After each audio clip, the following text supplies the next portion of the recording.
Don't let the man across from you fool you. Doubt is your real enemy.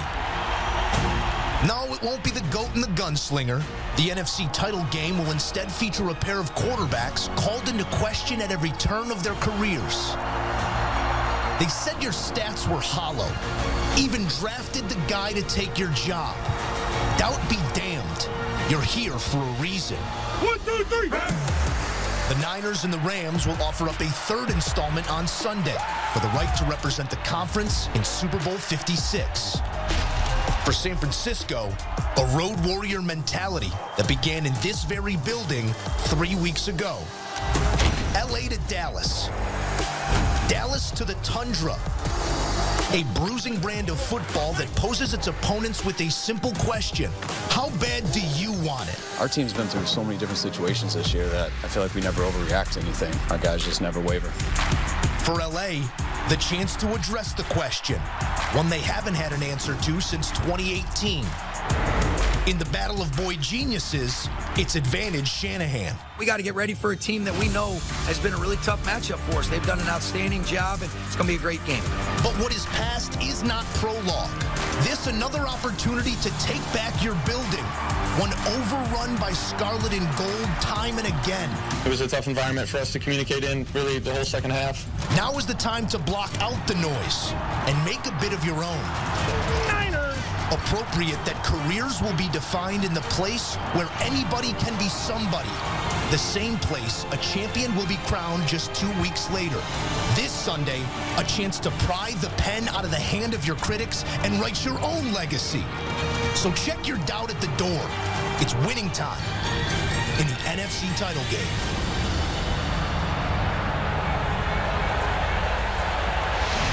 Joe Musso piece has us ready to play in the game. 49ers and Rams from SoFi Stadium.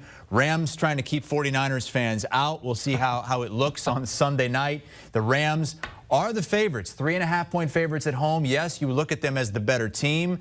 No, they have not beaten the 49ers in years. San Francisco's won 6 straight. The Rams, though, have the feel of a team very similar last year that won the Super Bowl, and that's the Tampa Bay Bucks. They're a team that obviously went all in, getting Tom Brady, bringing in Gronk, the other pieces to formulate that team. But they're a team who got hot really in the latter portions of the season. That's what we saw from the Los Angeles Rams. They've got a quarterback now who's obviously new to this team, but he's playing with a ton of confidence. He hasn't turned over the football.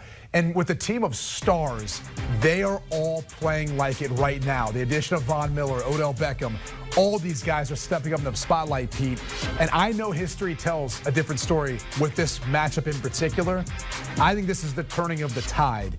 And so I'm going to go ahead. I hate the 3.5. I hate the hook here, but I'm going to lay it because I think the Rams are going to take care of business in this one.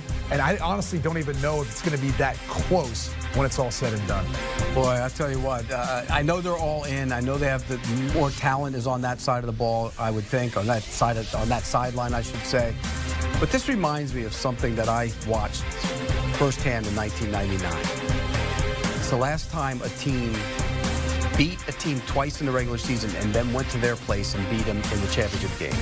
That was the Jacksonville Jaguars losing to the Tennessee Titans. The Titans were the more physical, tough team. The Jaguars were the glitzy, high-scoring, fun team to watch. And the nasty team went in there and dominated that game. And I think that's going to be, I don't know if they're going to dominate the game here, but they're going to dominate the line of scrimmage. The 49ers defensive line, the last time they played in Week 18, and remember, that Rams line in Week 18 was the spinning tops of the week. They dominated them. They pushed them around. And they've been on a run through the playoffs, just dominated the Cowboys' offensive line. Last week, the Packers, who had been pretty good in protection. They dominated them, but they did the job. They Five got sacks. in Both games. Yeah, I mean, that's dominant, Brady. That's dominant. 5 sacks. 9 sacks through the more physical. Well, it still didn't equate to a win. 5 sacks in each game is dominating. Sure. They've been on a run, and I think they're going to be able to stop the run. I think they're going to get after Matt Stafford. And the 49ers aren't just going to cover this game. They're going to the Super Bowl. The 49ers are going to win the game. I don't even need the points. This is one of those gems. I always pick one out a week where you don't need the point. This is it. I love this because we're on opposite sides. So after Pete loses this one, I will then be ahead by one heading into the Super Bowl if I win both picks this week. So correct. Yes. I love where this is at right now. I really do. As far as our pick show, I'm glad it came to the accumulation now in championship weekend. It's amazing how Kyle Shanahan has owned Sean McVay. He's won the last 6. 6, yeah. Last 6. Last 6, man. He's in his head. There's no doubt he's in his head. And I don't know why that is. What's the reason? The Rams like to run. They're a physical team. They want to run the ball. Their offense is predicated off the run. They're usually kind of mirror images. What's the problem? Well, no, I think it's the creativity, and I think it's people underestimating how good of a play caller and schematically Kyle Shanahan is, Mike McDaniel, the rest on his offensive staff. I mean, when you think about what makes, at least in my opinion, the best head coaches, it's when they put their players in a position to win. We always think about that when we think about star players, guys like a Deebo Samuel, for example, who, yeah, he's that wide receiver, but they'll put him anywhere, and they put him in the backfield to run the football. But when you look at what he did with Trent Williams in situations last week, when you take your best offensive lineman, maybe the best left tackle in the league, you take him off the ball, you motion him across on an outside run play where you don't need him back at that backside left tackle. You could put in a backup and have him try to do backside cutoff because it doesn't really require much. What you need is someone who's going to blow up the front side. And that's what Trent Williams did. Deebo Samuel gets the ball. He carries up from there. It worked the second time. But the first time it did. And that's what I'm saying is that's the sort of creativity that you get from him that you don't always get from play callers. They're scared to maybe do that, but he puts Trent Williams in a position to help his team, and he knows he's one of his best players. That's the sort of stuff I'm talking about, though. And you can say, oh, it didn't work the second time. It only needs to work once. Right. And that was working in a key situation the second time. That was the margin of difference. He went back to it. That's when Pete tweets, stop being cute, play football. Well, and then he dials something up for George Kittle off a stack of linemen, where he sets with the defender, gets some leverage, and there's a big play. So football. He can say whatever he wants. Play football. He has never been in those meeting rooms. No. What Kyle Shanahan does. You haven't been in his meeting rooms either. I've been in quarterback meeting rooms. But you haven't been in his meeting rooms. You haven't been in his meeting rooms. Well, I've sat with him in production meetings, so I've watched film with him and talked about it. But you haven't been in his meeting room. And so I can tell you firsthand, when you talk to Jimmy Garoppolo, when you talk to some of those guys who are within that offense, they love the different things that he does with the little wrinkles each week. That's why I think he's had an advantage of the past 6 matchups between these two teams. I think this week, though, it's just going to be different. This is a Rams team on a roll. They're playing at home. I don't know what sort of advantage that's going to give them, given the ticket sales and everything else, but it will play a factor in this game. You know, the fact that these two are meeting again, a buddy of mine reminded me years ago, and this is how long ago this was, the Rams used to beat the 49ers in Candlestick all the time.